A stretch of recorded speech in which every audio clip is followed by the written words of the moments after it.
Indie games are better than AAA games in 2024. You've got studios like Supergiant, Crystal and Team Cherry delivering absolute bangers. Games packed with creativity, passion, and a level of care that's hard to beat. And then there's AAA studios like Ubisoft, EA, and Bethesda, who seem more focused on selling you $20 horse armor than making games that work on day one. So stick around because I'm about to show you why indie games are only in 2024 and why you might want to rethink where you spend your money.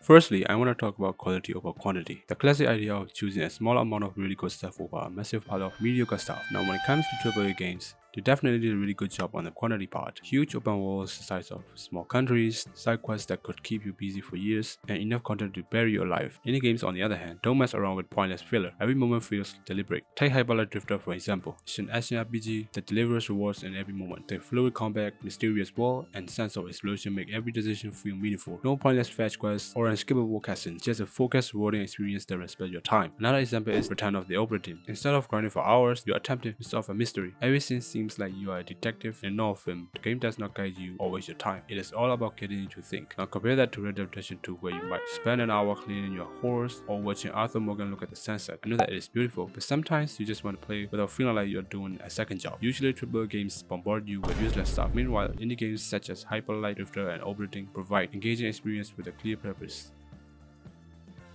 When it comes to innovation and risk-taking, indie games often lead the way. AAA studios with their massive budgets and established franchises tend to play it safe. They follow proven formulas, huge open worlds, sequels, and familiar mechanics. Because the risks involved with major projects are simply too high. The focus is on mass appeal, and that sometimes means sacrificing creativity for the sake of consistency. Take Call of Duty for example. It's been releasing yearly titles for over a decade. They add new mode or upgrade a little bit of the graphics overall, but at the core, it is the same shooting mechanic and unlocking attachments. The same goes for Assassin's Creed. It's changed a bit, but how many times can we assassinate Templars before it feels repetitive? And FIFA or Madden, they are basically just yearly DLC sold at full price, with little to no innovation at all. Indie developers do not have core remaster that restrict their innovation. They can take chances that AAA studio would not even think about. Take Outer Wilds for example, a time loop mystery where you explore a dying solar system. No combat, no XP, just pure exploration with the constant threat of your sun going supernova. Or Papers, Please, a game about working as an immigration officer at the border checkpoint. Sounds simple, but it's one of the most intense, thought-provoking experiences you will ever play. Making morally great decisions constantly challenges your beliefs. Can you imagine a AAA publisher advertising a game about stamping passports? They can't. Meanwhile, in a AAA world, innovation often means slapping a grappling hook on an existing series or rebooting a classic.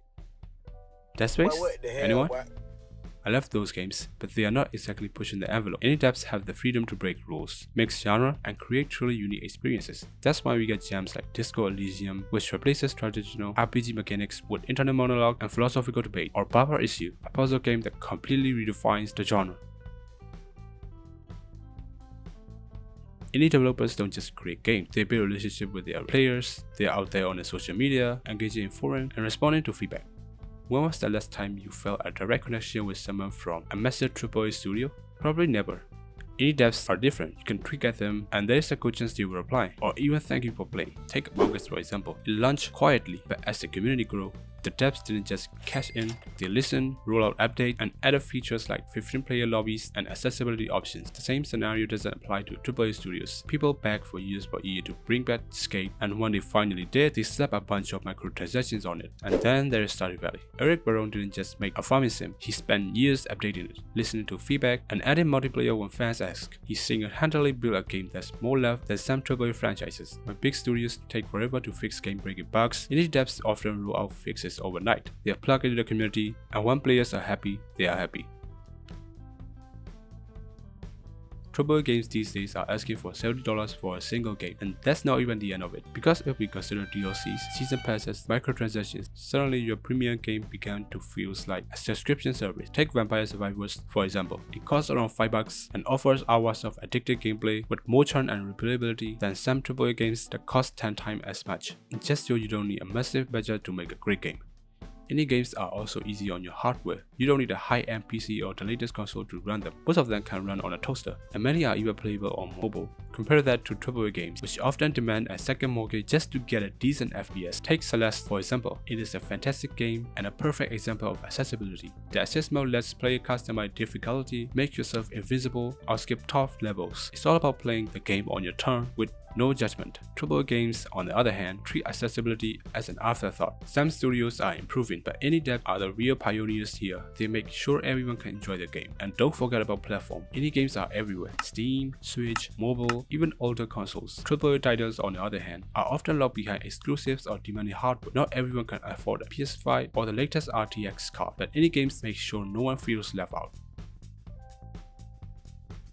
When you think of long-term engagement in AAA games, you probably think of live service models like Destiny 2 or Call of Duty Warzone. Endless battle passes, fear of missing out events, and constant grinding. It can work for a while, but often feel more like a second job than fun. Indie games, on the other hand, approach long-term engagement differently. They focus on making games genuinely fun, replayable, and rewarding over time without relying on a psychological trick. Take Terraria for example. Released in 2011, and people are still playing it in 2024. Why? Because the devs kept updating it for free. They treated it like a passion project, and the community responded with loyalty or don't stuff together, which stays fresh thanks to regular updates driven by community feedback. The devs focus on what players actually want instead of pushing paid content.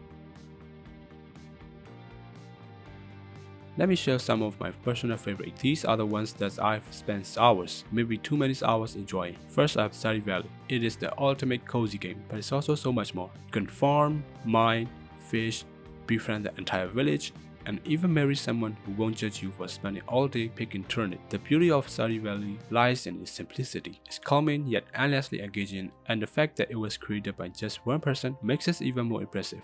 Next, Dead Cells. If you ever wanted a game that punches you in the face repeatedly but makes you thank it afterward, this is it. It's the perfect mix of fast-paced combat, roguelike exploration, and that just one more rank addiction that keeps you coming back. Plus, the updates and DLCs keep adding new layers to an already fantastic experience. AAA games wish they could make death feel this rewarding. Then there is Hollow Knight. The art, the music, the world building. This Metroidvania doesn't just challenge you, it pulls you into a hauntingly beautiful world. For the price of a couple lattes, you get an adventure that outshines most AAA campaigns, and Silk hype is still going strong. So at this point, it might as well be the beautiful of gaming. And of course, Cuphead. This is a work of art as much as it is a game. Hand-drawn 1930s cartoon visuals, jazz music that slaps, and gameplay that will test your patience in the best way.